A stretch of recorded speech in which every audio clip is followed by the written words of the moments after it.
مقارنۃ الادیان کے سلسلے میں ہماری اسٹڈی نہیں ہوگی تو ہم نہ کسی کو اسلام صحیح سمجھا سکتے ہیں اور نہ کسی اعتراض کرنے والے کے اعتراض کا ہم صحیح جواب دے سکتے ہیں۔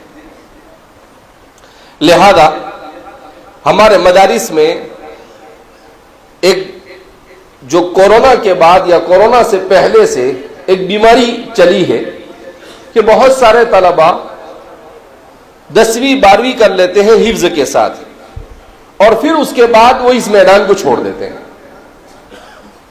صرف حافظ ہو جانے سے کام نہیں بنے گا، آپ کو حفظ کے ساتھ حافظ ہونے کے ساتھ ساتھ عالم بننا ہوگا اور بہترین عالم بننا ہوگا، اور اس کے ساتھ آپ جو بھی اسکلز چاہے، آپ انجینئر ڈاکٹر جو بننا چاہے، آپ کے لیے الحمدللہ جامعہ ایسا نظام بنا چکا ہے کہ آپ سب کچھ کر سکتے ہیں، مگر ضرورت ہے اس کے لیے محنت کرنے کی۔ جب تک کہ مزاج محنت کا نہیں ہوگا، وَجَاهِدُوا فِي اللَّهِ حَقَّ جِهَادِهِ کہ اس طرح سے جہاد کرو کا مطلب سعی اور کوشش کرو جیسا کہ کوشش کرنے کا حق ہے۔ جب تک کہ ذہن محنت کا نہیں بنے گا، جب تک کہ اپنی غفلت کو ہم ختم نہیں کریں گے، اور خاص طور پر طبقے طلباء اور علماء سے غفلت جب تک کہ دور نہیں ہوگی، اس امت کی اصلاح کے امکانات بہت کم ہیں۔ اس لیے کہ امام مالک فرماتے ہیں لا يصلح آخر هذه الامة الا بما صلح به اولو، اس امت کے اخیر میں آنے والے لوگ اسی طریقے اور اسی فارمولے سے کامیاب ہو سکیں گے جس فارمولے سے پہلے یعنی حضرات صحابہ کامیاب ہوئے، اور صحابہ دین سے وابستہ ہو کر کامیاب ہوئے، نہ کہ دین سے دور ہو کر کامیاب ہوئے۔ لہذا ہمیں اپنے دین سے دلچسپی، نمازوں کا اہتمام، قرآن کی تلاوت، قرآن کو سمجھنے کا شوق اور ذوق، قرآن کریم کو امت تک پھیلانے کا جذبہ، جب تک کہ ہم خود ہمارے علماء اور طلباء اس فکر کو نہیں اڑیں گے اور وہ خود نوجوانوں میں جا کر محنت نہیں کریں گے، تو ظاہر سی بات ہے کہ ہمارا نوجوان یہ دوسرے لوگوں کی صحبت میں چلا جائے گا، اور جب صحبت بگڑے گی تو صحبت کے بگڑنے کے بعد انسان کے بننے کے امکانات بہت کم ہوتے ہیں۔ حضرت مولانا علی میاں ندوی نور اللہ مرقدہ کا ایک ملفوظ پڑھ رہا تھا میں، حضرت فرماتے ہیں کہ حضرت مولانا عبد القادر صاحب رائے پوری رحمۃ اللہ علیہ جو حضرت کے شیخ تھے، ان کی مجلس میں ذکر ہوا کہ اس زمانے کے حالات کیا ہے اور ان حالات سے کس طرح سے امت کو نکالا جائے، تو حضرت مولانا عبد القادر رائے پوری صاحب نے کہا کہ بھائی اس وقت جو دنیا ہے، اس دنیا میں مسلمانوں کی حالت یہ ہے کہ مسلمانوں میں اخلاق اور اخلاص کا فقدان ہے۔ ہمارے اخلاق بھی اچھے نہیں اور ہم میں اخلاص بھی نہیں پایا جاتا ہے۔ جب اخلاق اور اخلاص نہیں تو ظاہر سی بات ہے آگے کام بڑھ نہیں سکتا ہے۔ تو حضرت مولانا علی میاں صاحب فرماتے ہیں، ہم نے سوال کیا کہ حضرت اخلاق اور اخلاص اس کی اصلاح کیسے ہوگی کہ اخلاص بھی پیدا ہو جائے اور اخلاق بھی اچھے ہو جائے؟ تو حضرت نے کہا یہ اس وقت ہوگا جب اللہ کی محبت کا دیا دل میں روشن ہوگا۔ تو فرماتے ہیں پھر ہم نے سوال کیا کہ حضرت یہ اللہ کی محبت حقیقی کا دیا دل میں کیسے روشن ہوگا؟ تو آپ نے فرمایا دو کام کرنے سے اللہ کی محبت دل میں اجاگر ہوتی ہے، ایک اللہ والوں کی صحبت اختیار کرنے سے اور دوسرا کثرت سے اللہ کا ذکر کرنے سے۔ کہا جب کثرت سے اللہ کا ذکر ہوگا، اللہ والوں کی صحبت اختیار کرو گے تو اللہ کی محبت آئے گی، اور جب اللہ کی محبت آئے گی تو اس کی برکت سے اخلاص آئے گا، اور جب اخلاص آئے گا تو اخلاق خود بخود سدھر جائیں گے۔ تو یہ ترتیب ہے ہمارے اس زمانے کے، جن کو ہم کہہ سکتے ہیں دل کے ڈاکٹر، اصلاح قلب کی جنہیں اللہ رب العزت نے مہارت عطا فرمائی، ان لوگوں نے ہمیں یہ فارمولہ بتایا، انہوں نے گویا کہ ہمیں یہ ڈوز دیا کہ اس کے ذریعے سے آپ اپنے معاشرے کی اصلاح کر سکتے ہیں. لہذا آج ہم اٹھے بیٹھے اللہ کا ذکر کرنے کے بجائے اٹھتے بیٹھتے کرکٹ کا ذکر، فٹ بال کا ذکر، اٹھتے بیٹھتے فلم اسٹاروں کا ذکر، اٹھتے بیٹھتے تیری میری کرنا، اس کی غیبت اس کی غیبت، اور پتہ نہیں کیا کیا ایسی بیہودہ حرکتوں میں ہم مبتلا ہے کہ اللہ کی پناہ. جبکہ ہماری زندگی ہونی چاہیے کہ ہر موقع پر رسول اللہ صلی اللہ علیہ وسلم نے کیا پڑھا ہم اس کے عادی بن جائیں. حضور نے ایسا دین مجھے اور آپ کو عطا فرمایا کہ ہم صبح اٹھنے سے لے کر رات میں سونے تک ہمیشہ اللہ کے ذکر سے اپنی زبان کو معمور رکھ سکتے ہیں اگر رکھنا چاہے تو. ہر موقع کے ذکر حضور نے ارشاد فرمائے. صبح اٹھتے ہیں تو اللہ کے رسول صلی اللہ علیہ وسلم نے کہا کہ جیسے اٹھو الحمدللہ الذی احیانا بعد ما اماتنا والیہ النشور. لیکن 99% مسلمان نہیں پڑھتا ہے. کوئی بائی چانس کبھی پڑھ دیا تو ٹھیک ہے، ورنہ نہیں. چھوٹی سی دعا ہے مگر ہمیں توفیق نہیں. کیوں؟ اس لیے کہ ہم نے اپنے آپ کو اس کا عادی بنانے کی کوشش ہی نہیں کی. اللہ کے رسول صلی اللہ علیہ وسلم جب اٹھتے تھے تو اٹھتے ہی اللہ کے رسول صلی اللہ علیہ وسلم سورہ آل عمران کا آخری رکوع پڑھتے تھے جس میں دعائیں ہیں سب. پھر اللہ کے رسول صلی اللہ علیہ وسلم نے صبح کی دعائیں بسم اللہ الذی لا یضر مع اسمہ شیء فی الارض ولا فی السماء، حضور نے کہا 3 مرتبہ اگر کوئی پڑھے گا تو شام تک اگر سانپ بھی کاٹے گا تو اس کے زہر کا اثر اس کو نہیں ہوگا، کسی کی نظر نہیں لگے گی، کوئی آدمی آپ کو تکلیف نہیں پہنچا سکے گا. چھوٹا سا عمل، مگر ہمیں توفیق نہیں ہوتی ہے کہ اس چھوٹے سے عمل کو انجام دے. 3 مرتبہ پڑھنا ہے بسم اللہ الذی لا یضر مع اسمہ شیء فی الارض ولا فی السماء وهو السمیع العلیم، اعوذ بکلمات اللہ التامات من شر ما خلق. 3 مرتبہ پڑھنا ہے.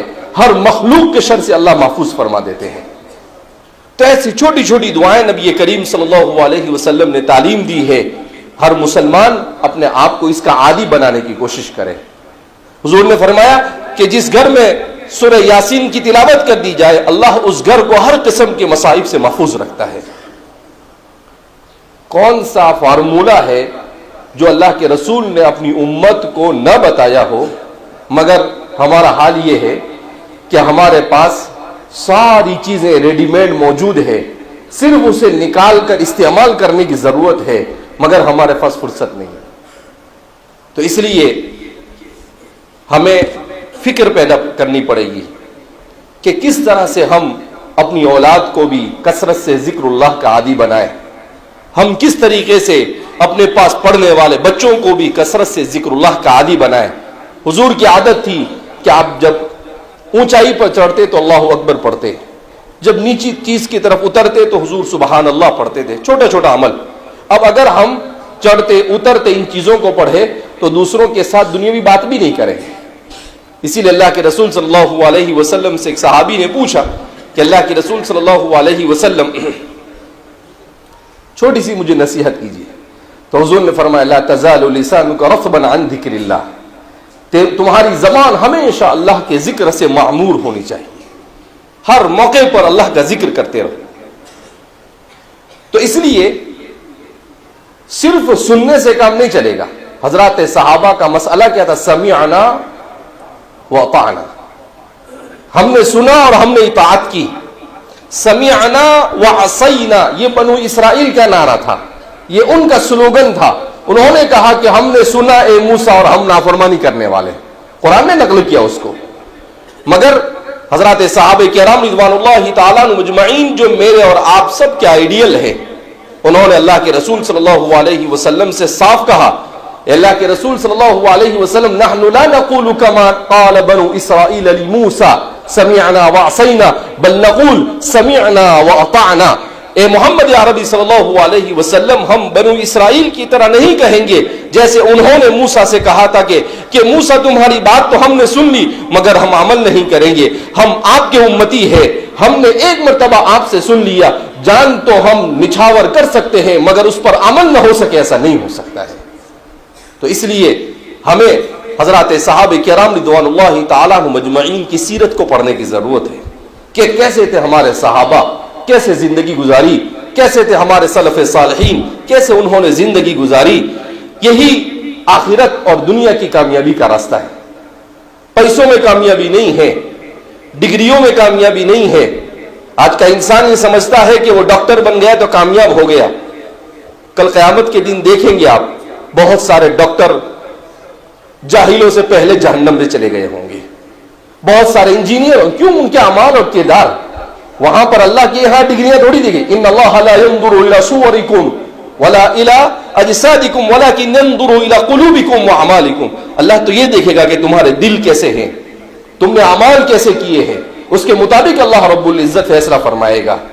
اللہ کے یہاں پر نہ نسب دیکھا جائے گا، نہ رنگ دیکھا جائے گا، نہ خاندان دیکھا جائے گا، نہ عرب اور عجم دیکھا جائے گا۔ اللہ کے یہاں پر صرف ایک چیز دیکھی جائے گی کہ تمہاری نیت کیا تھی اور تم نے عمل کیا کیا ہے۔ اس لیے میرے بھائیو، دوستوں اور بزرگوں، ہم اپنی نیتوں کی اصلاح کریں۔ ہم اپنے آپ کو اللہ کی محبت کے لیے جس نسخے کو ہمارے بزرگان نے دین نے اس آخری دور میں بیان کیا ہے اسے اپنانے کی کوشش کریں۔ ہم برے لوگوں کی صحبت میں بیٹھنے کے بجائے اچھے لوگوں کی صحبت کو اختیار کرنے کی کوشش کریں۔ اسی لیے قرآن کریم کی تلاوت سب سے اکثیر نسخہ ہے۔ سورہ کہف کی تلاوت اللہ کے رسول صلی اللہ علیہ وسلم نے ہر جمعہ کو کرنے کے لیے کہا۔ کیوں کہا؟ اس لیے کہ یہ امت سب سے زیادہ فتنوں سے دوچار ہونے والی تھی، اور سورہ کہف میں فتنہ دین کو بھی ذکر کیا گیا اصحاب کہف کے واقعے کے ذریعے سے، وَضْرِبْ لَهُمْ مَثَلَ الرَّجُلَيْنِ کے ذریعے سے فتنہ مال کو بیان کیا گیا، فتنہ شیطان کو بیان کیا گیا، اس میں فتنہ علم کو بیان کیا گیا، اس میں فتنہ سلطنت کو بیان کیا گیا، اور فتنہ یاجوج و ماجوج کو بیان کیا گیا۔ جتنے بڑے فتنے ہو سکتے ہیں اور جو بھی چھوٹے فتنے اس کے ذمے میں آ سکتے ہیں، ان تمام فتنوں کو اس صورت میں بیان کر دیا گیا۔ اللہ کے رسول نے اسی لیے امت کو کہا کہ اگر کوئی اس جمعہ کو سورہ کہف پڑھے گا تو آئندہ جمعہ تک ہر فتنے سے محفوظ رہے گا۔ اگر دجال بھی آئے گا تو اللہ دجال سے بھی اس کی حفاظت فرمائیں گے۔ تو اس لیے ہمیں سورہ کہف کو سمجھنے کی ضرورت ہے کہ سورہ کہف میں اللہ کیا پیغام دینا چاہتا ہے۔ ایسا نہیں کہ صرف اس کو پڑھ لیا ختم ہو گئی بات۔ ٹھیک ہے، فضیلت ہے، فتنوں سے بچنے کے لیے پڑھے، مگر اس کوشش کے ساتھ کہ آئندہ آنے والے رمضان میں ہم سب کے سب سورہ کہف کو سمجھنے کی کوشش کریں گے بھائی انشاءاللہ۔ اللہ رب العزت ہم سب کو ہر قسم کے فتنوں سے محفوظ فرمائے۔ اللہ رب العزت ہمارے جو طلبہ یہاں پر دور و دراز سے تشریف لائے ان کے آنے کو قبول فرمائے، اور ہمارے جن اساتذہ نے ان طلبہ کے پیچھے محنتیں کی ہے اللہ ان سب کو اجر عظیم سے مالا مال فرمائے، اور مدرسہ سلیمیہ مولانا موسیٰ صاحب اور ان کے رفقا کو بھی اللہ جزائے خیر عطا فرمائے کہ انہوں نے ہمارے ان طلبہ کا استقبال کیا اور بہترین انداز میں انہیں ہر قسم کی خدمات فراہم کرنے کی کوشش کی۔ اللہ رب العزت ہم سب کو اخلاص کے ساتھ اپنے دین کی خدمت کی توفیق مرحمت فرمائے۔ وآخر دعوانا الحمدللہ رب العالمین۔